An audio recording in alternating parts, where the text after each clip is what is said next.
Mais voilà, la présentation de la collection touche à sa fin. Donc dernière vidéo pour vous montrer la dernière boîte qui est la plus personnelle, voilà, la plus spéciale, on va dire. Elle est très, très originale avec sa petite extension, c'est l'extension de l'extension. Hunter's Dream Extra. Donc cette boîte est particulière parce que, je vais vous expliquer pourquoi, on va faire ça. Car dedans, de toute façon, voilà, on va déjà avoir un nombre quand même en supplément, un nombre assez incroyable de récompenses, de nouvelles runes. Alors comme d'habitude, hein, il y en a peut-être qui sont déjà dans la boîte de base, je sais pas pourquoi ils font ça, ils ont mis de nouvelles, enfin les mêmes runes des fois qu'on a déjà, donc on a des fois plein de choses en double. Peut-être aussi parce que des fois on peut être amené à avoir des choses en double. Je pense que je vois pas d'autres trucs. Donc on a le petit symbole qui représente l'extension, avec un cordon ombilical. Je sais que vous ne le voyez pas parce qu'il déjà il y a la sleeve, mais en plus il est sombre. Donc c'est un cordon ombilical. Alors on a la rune du soutien qui est ici. On a l'extase sanguine. On a la griffure. On a la rune du chasseur. Contorsion de Dawn. La rune vision. La rune communion. Et voilà. Et ensuite on a un fragment de pierre de sang. On va avoir des gants de bourreau à nouveau, le rugissement de monstre, un appel lointain, un vieil os de chasseur, un petit tonitrus, je crois qu'il n'y est pas celui-là, c'est un petit tonitrus, voilà. C'est une petite arme ésotérique, carapace de fantasme vide et un flacon de sang de Joseph K. Comme carte récompense, on a un bon paquet là-dedans, hein. Franchement, il y en a pas mal. Donc là je parle de cette boîte-là.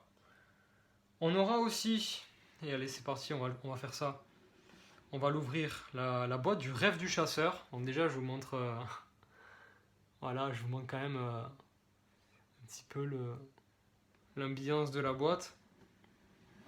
Magnifique boîte, comme d'habitude. Et oui, il n'y a pas, c'est une petite boîte, il n'y a pas de set de tuiles. Il y a une grande tuile en mode morpion. C'est le jardin, tout simplement, le jardin du rêve du chasseur, puisqu'on est dans le rêve du chasseur. On peut enfin voir comment est le rêve du chasseur, à quoi ça ressemble, on y entre, on y est en fait. Donc c'est ce que veut nous dire cette boîte. Donc là il y a le jardin qui est à l'arrière de la bâtisse. Et si on est à l'intérieur du rêve du chasseur, c'est une maison, hein, c'est un atelier. Mais voilà, The Workshop c'est l'atelier. Ici c'est l'arène du boss. Une arène de boss, et ici on a une tuile de campagne avec plusieurs. Voilà, on retrouve ici les trucs de lucidité qu'on avait à un moment donné. On a un coffre ici, deux ennemis, et là on nous dit quoi? C'est la vasque du messager. Interagissez sur cet espace pour défausser n'importe quel nombre d'échos de sang. Choisissez et gagnez ce nombre de consommables du deck défausse. Voilà, ça permet d'avoir tranquillement comme ça des consommables. Voilà pour cette tuile qui est liée à l'aventure qui est à l'intérieur. Une aventure, une aventure. C'est un chapitre qui est à l'intérieur, j'expliquais. Déjà, il y a deux concepts, si je ne me trompe pas, là-dedans. Premièrement, on va avoir ce qu'on croirait une aventure. Donc, la fin de la chasse. Voilà, la chasse se termine, en gros. C'est le dernier, pour moi. Je ne l'ai pas encore fait. Hein. Je n'ai jamais fait ce chapitre. Puisque je vais le faire, ça va être le dernier chapitre que je vais faire. Donc on comprend vite, parce qu'il y a je crois qu'il y a un livret de règles aussi. Oui, il y a un livret de règles normalement dans la boîte qui nous explique le délire. Voilà. Donc on va vite comprendre en fait. J'explique le concept. C'est contrairement au chapitre bonus qui va être entre les chapitres d'une aventure, et bien ils nous disent qu'on peut ajouter ce chapitre-là comme quatrième chapitre d'une aventure. Ça va être un chapitre final. Alors je connais pas, je suis bête si je regarde, mais c'est bête si je regarde, mais je pense que c'est plus compliqué parce qu'on a quand même un chasseur qui a abouti à la fin de l'aventure. On doit avoir certainement un chapitre hardcore, peut-être. Oui, même je pense. un chapitre hardcore avec des missions très compliquées, très complexes. Donc en gros, c'est un quatrième chapitre. Voilà, un quatrième chapitre qui va vous proposer un boss final. Et le boss final, donc il y a 2 boss finaux, visiblement, ou je sais pas quoi, je sais même pas ce qu'il y a, mais j'en vois 2, donc je sais pas. Il y a German qui est là, donc ça c'est les cartes comportement, et la présence lunaire, voilà. Donc ça c'est les cartes comportement comme on a dans chaque boîte où il y a des boss de toute façon. Alors, qu'est-ce qu'on a là-dedans? Donc on a le chapitre final, comme prévu. Et on a, voilà, là vous allez voir. Donc là il n'y a pas les figurines parce que je les ai toutes mis finalement là-dedans. Vous allez comprendre pourquoi j'ai fait ça. Toutes les figurines normalement, et là il y a plein de figurines de chasseurs ennemis. Et là on a cette petite carte, mini boss setup. Donc voilà le deuxième concept qu'on trouve dans cette petite boîte. Il faut savoir que c'est une petite boîte. Deuxième concept, en plus de ce chapitre bonus final, on a des mini-boss. Et les mini-boss, c'est quoi? Bon, ils le disent là-dessus. Hein. C'est des cartes ennemies. Voilà, vous pouvez les voir ici. Sur contour rouge. Et ils ont tous, vous voyez, hein, ils ont tous 10 points de vie. Alors qu'est-ce que c'est? Ce sont des chasseurs ennemis qui vont vous envahir pendant la partie. Donc, vous voyez, ils sont tous là.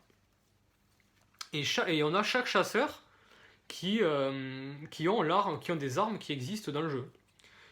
Les lames de miséricorde, la hache du chasseur, vous voyez. Mais en fait, ça, ce sont des ennemis. C'est en gros des chasseurs. Et moi, ce que je fais quand ils nous disent de choisir un certain nombre de chasseurs pour votre aventure, de mini-boss, et moi, ce que je fais quand je joue avec mes amis, c'est-à-dire qu'on va prendre les chasseurs qu'on a nous. En gros, si je prends à cette partie, je sais pas moi, le coup précis, mais je vais prendre le chasseur ennemi au coup précis. Comme ça, en fait, on a nous-mêmes en face de nous, c'est assez rigolo. Voilà. Alors, comment ça se met en place? C'est-à-dire qu'au début de la partie, ça reprend un petit peu le même concept que les pièges dans les donjons de Calice. En fait, on va avoir... Je ne les ai pas là, je sais même plus où je les ai mis, c'est incroyable.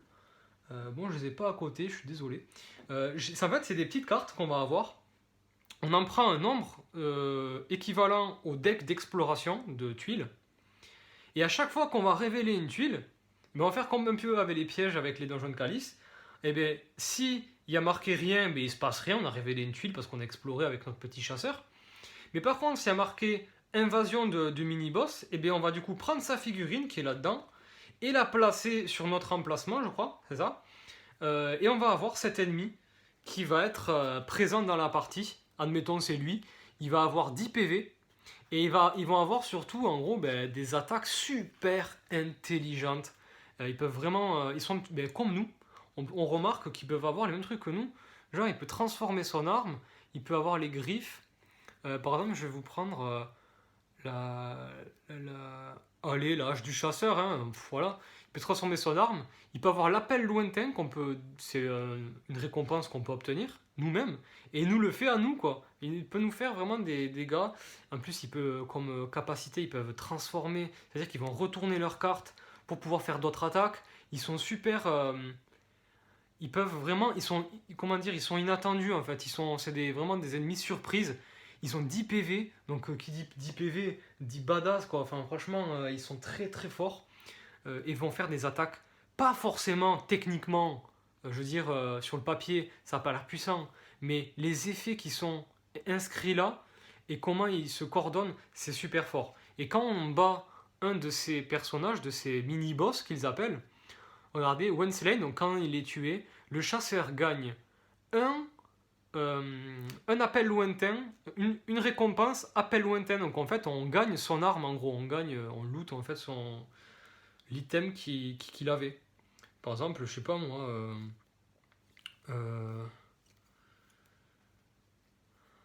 La lame sacrée de Ludwig, qu'est-ce qu'on gagne? Une carapace de fantasme vide parce qu'elle en a une. Voilà, tout simplement. Donc ce sont des mini-boss. Et parmi les mini-boss, il y a tous les chasseurs possibles. Voilà, on met ceux qu'on veut. Mais il y a aussi, je vais vous montrer. Ouais, ils sont là. C'est des ennemis que vous retrouvez sûrement dans le jeu vidéo. ce sont les lanternes hivernales, c'est les ennemis qui manquent un peu. Les lanternes hivernales, 10 PV, voilà. Et les bourreaux. Voilà, les lanternes hivernales et les bourreaux, je vous les montre là. Hop, les bourreaux, voilà. Et là, par contre, on a des ennemis que je trouve beaucoup plus forts que les chasseurs. C'est mon avis, peut-être. Ils ont, je vais vous, voilà, vaguement, hein, fait un champ, la lanterne hivernale. Les chasseurs, à 2 espaces plus loin, souffrent de folie. Donc déjà, à distance, ça nous fait folie, déjà. Et si t'as déjà folie, tu souffres de 2 dégâts. En plus, ça peut t'attraper. Si t'as déjà folie, il y a plus de dégâts. Donc en plus, c'est déséquilibrement, étourdissement, truc. Voilà. Et après, il y a ce champ discordant. Qu'est-ce qu'elle fait? Elle t'attrape.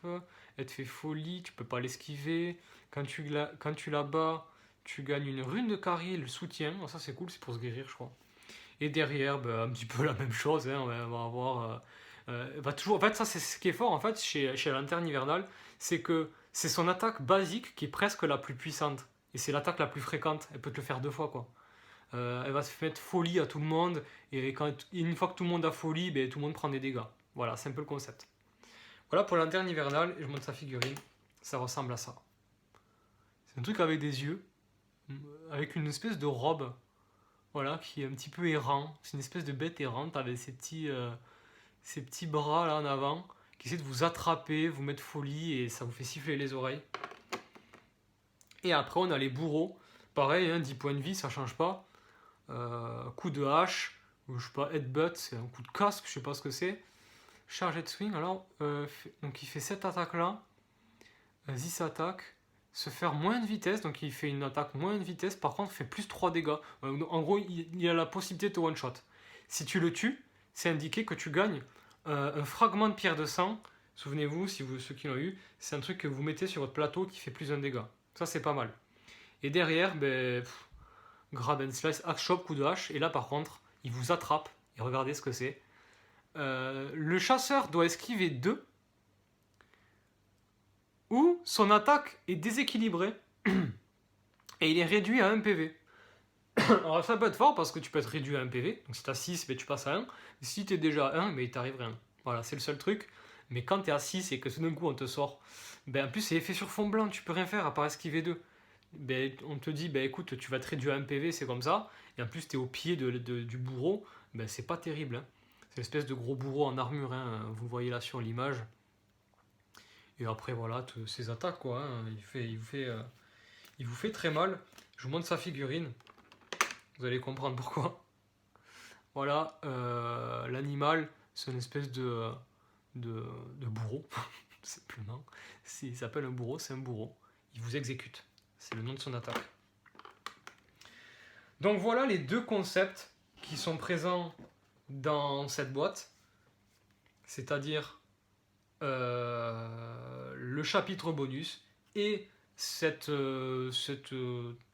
mode additionnel où on peut placer dans son aventure des mini-boss. À quoi ça sert les mini-boss? Je vais vous donner mon avis. Alors ça sert déjà à rendre plus difficile notre partie de jeu. Donc, si on trouve qu'on a commencé à adopter le jeu, mais clairement à connaître le jeu par cœur, c'est quand voilà, c'est une boîte finale. Hein. C'est quand on a clairement fait tout le jeu, qu'on est trop fort, etc. On peut se donner beaucoup plus de difficultés avec ce truc de mini-boss. En plus, on dose au nombre d'envahisseurs qu'on veut, de mini-boss que l'on veut. Donc c'est assez cool, on peut mettre ce que l'on veut. Par contre, seul défaut, parce que je l'ai essayé évidemment, c'est que pendant l'aventure, lorsqu'un mini-boss apparaît, et on peut le laisser en plan, c'est-à-dire que il apparaît, c'est cool, on peut se dire bon vas-y on va essayer de corser la partie, on met ces trucs, là il apparaît, admettons la lanterne hivernale, mais si, en fait il y a souvent un moyen de les esquiver quoi, de ne pas faire attention à eux, de ne jamais aller de leur côté, les laisser tomber, ce qui fait qu'au final notre partie n'a pas réellement été mise en difficulté par cette extension. Donc moi ce que je peux vous recommander, c'est que lorsque vous faites l'activation des ennemis, ce sont les seuls ennemis, ces mini-boss, que ce soit les lanternes hivernales, les bourreaux ou les chasseurs, hein, ce sont tous des mini-boss de toute façon, ce que je viens d'expliquer. Ce que je vous recommande, c'est qu'à l'activation des ennemis, n'importe où ils se trouvent, ils s'activent. C'est-à-dire qu'ils vont se déplacer vers le chasseur qui fait son activation, quoi. Donc cette figurine, elle a beau être à 2 km, et bien toi tu t'actives, donc tu déclenches tous les ennemis qui sont autour de toi, donc dans l'art des règles. Mais les mini-boss, eux, vont aussi s'activer, même s'ils sont à 3 tuiles plus loin, ils vont quand même se rapprocher de l'intérêt du truc, et petit à petit, ils vont venir vers vous. Pourquoi c'est intéressant? Mais déjà, parce qu'au moins, ça, voilà, vous avez compris, ça rend la chose plus logique, ça met en avant plus le concept. Mais en plus de ça, c'est vrai que dans le jeu vidéo, ce sont des ennemis qui vous chassent, surtout les mini-boss, les personnages là. C'est des ennemis qui vous chassent et qui vous suivent jusqu'au bout, hein. Ils vous lâchent pas, en fait. Donc c'est vrai que c'est bizarre de voir des mini-boss stagner à un endroit. Donc ce sont des ennemis qui vous chassent. Voilà. Voilà, et là on a vraiment un mini-boss qui vaut quelque chose. Il me reste seule chose à vous présenter, ce sont les figurines. On a ici German, alors je sais pas comment ça se passe dans ce jeu. Il y a deux boss, je sais pas comment ça se déroule. German qui est en fait un chasseur comme nous. C'est un chasseur comme nous qui a une grande faux et qui est... alors ce sont les boss finaux. Là je suis en train d'expliquer les boss finaux du jeu. Ce sont des boss, j'ai vite fait regarder leurs attaques, qui font très très mal et qui ont des attaques mais vraiment sournoises, hein. Donc je vous préviens, là c'est là un petit peu la formule rapide, le boss final un petit peu rapide, qui fait très très mal et il est très intelligent surtout. Je vous montre sa figurine. C'est German, le premier chasseur, c'est son nom. Il a une grande faux et je sais pas si vous le voyez, il tient sur une jambe en bois. Voilà pour ce boss. C'est un chasseur comme nous qui a une faux. Qui a la lame sépulcrale, je crois, elle s'appelle. Voilà, il était là. Et ensuite, on a la présence lunaire, qui est l'autre boss. Ce sont les boss finaux, c'est la lune elle-même. C'est cette fameuse lune qui vous embête depuis le début un petit peu, que vous allez combattre. La présence lunaire, c'est une espèce d'être cosmique, un alien.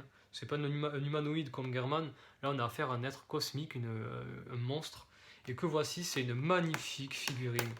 Alors, je parle pas de la peinture, je parle de la forme un petit peu de l'animal, hein. Voilà, vous pouvez voir. C'est une espèce d'alien avec des branches qui sont traînées derrière elle. Donc voilà à quoi il ressemble de face. Voilà. Voilà à quoi il ressemble. On a ça sûrement. Je vous montre un petit peu comment ça se présente. On pourrait avoir certainement, hein, un ennemi de cette taille-là au milieu du plateau, dans son petit jardin. Voilà, l'ennemi qui se déplace. Voilà pour les boss finaux. C'est les boss finaux du jeu qui sont sûrement à la fin du chapitre, je sais pas. On le déduit de toute façon, hein. Qu'il faut affronter. Et là, pareil, j'ai vu ça un petit peu vaguement. J'ai feuilleté un petit peu les attaques. C'est confirmé, ce sont des boss extrêmement difficiles, extrêmement puissants. Voilà pour cette boîte-là du rêve du chasseur. Et là, ça va être très très rapide. L'extension, la toute petite boîte extensive du rêve du chasseur. Dedans, qu'est-ce qu'il y a? Ça, je vous ai tout montré là. Mais il y a tout simplement une extension en fait des figurines des nouveaux mini-boss, tout simplement. Parce que là-dedans, il y a quelques mini-boss. Là, il y en a quelques-uns. Et là-dedans, ça va nous rajouter d'autres mini-boss avec des armes, de nouvelles armes. Enfin voilà, des figurines. Moi, j'en ai profité pour mettre tous les mini-boss dedans, c'est plus pratique. Voilà pour cette petite boîte d'extra du rêve du chasseur. J'ai fait le tour pour cette collection. Je sais pas quoi ajouter de plus. De toute façon, on a fait 20 minutes de vidéo. C'est le principal, c'est déjà assez. Voilà pour cette immense collection qui est bourrée de surprises, bourrée de trucs. Même moi, après 4-5-6 mois, j'ai découvert à nouveau des choses. Je me suis fait un petit peu le truc de ne pas tout découvrir. C'est-à-dire de ne pas jouer toutes les aventures, d'en refaire certaines, comme ça, j'aurai toujours ce plaisir de découvrir des trucs que je n'ai jamais découverts. Je trouve ça vraiment, je trouve vraiment ça stylé. Et il me reste beaucoup de choses encore à découvrir de ce jeu, même ne serait-ce que cette boîte finale avec des trucs. Là, ce sera juste incroyable. Moi, dès que j'aurai fini ça, je vais être un petit peu, voilà, ben, c'est un petit peu la fin de l'aventure, ça va être un petit peu la fin de la collection. Ah ouais, voilà, c'est une collection pour avoir tout ça qui coûte assez cher. Je vous le dis, j'en ai eu moi peut-être pour 600 € d'avoir tout ça. Je l'ai eu quand le jeu n'était pas sorti en français. Je l'ai eu en février 2021, la collection. Je l'ai acheté à un londonien qui m'a fait un petit prix quand même. Enfin, un petit prix, il m'a pas fait un prix, mais il m'a réduit les frais de port. Ça a été compliqué parce qu'il y a eu le Brexit. Donc j'ai dû payer quand même une bonne somme sur la collecte. Mais quand j'ai vu ça arriver, je peux vous garantir que j'étais content. Euh, donc voilà, coup de surprise dans cette collection. Mais pour terminer, je vais du coup dire, pour ceux qui n'ont que la boîte de base et qui aimeraient savoir quelle boîte avoir entre les mains, mais ça dépend de vos goûts déjà. Mais pour la plupart des gens, c'est vrai que les bois interdits et les donjons de Calice, c'est les boîtes que je recommanderais aux gens en tout cas, puisqu'il y a des belles choses dedans et c'est. Voilà, on va dire. Il suffit qu'on ait ces deux boîtes là, la boîte de base plus l'extension, on a déjà quand même un bon paquet de choses. Sinon, pour tout le reste, à nouveau, ça va être du plus. On va avoir des zones spécifiques. Si vous aimez, je sais pas moi, Birkenworth, ben vous avez acheté Birkenworth, faites ce que vous voulez. Et dernière chose, sachez qu'on me le demande beaucoup aussi. Est-ce que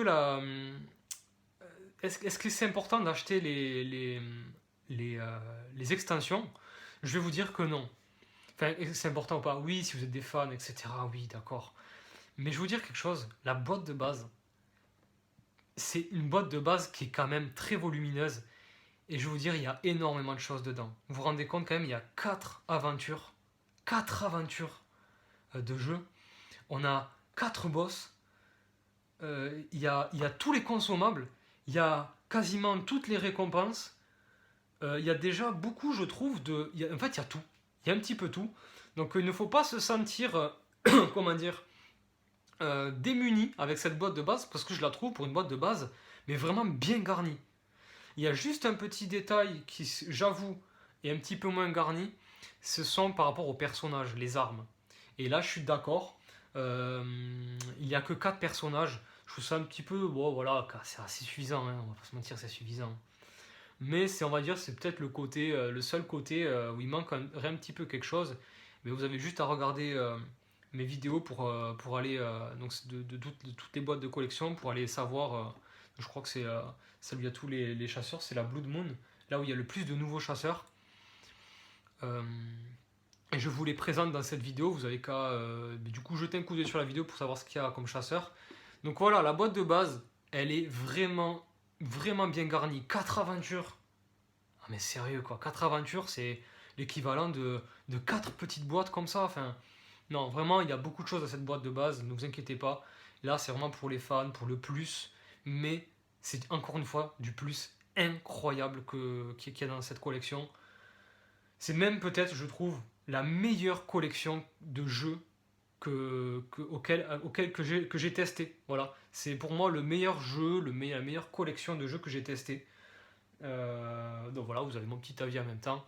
Je vais vous laisser, voilà, ça fait 23 minutes de vidéo. Je vais vous laisser sur ça. Merci en tout cas pour ceux qui ont suivi ce petit bout de chaîne de cette collection, de la présentation de la collection. Je vous remercie en tout cas ceux qui ont apprécié les vidéos. J'ai fait ça encore une fois par plaisir pour vous donner ce que je sais de tout ça.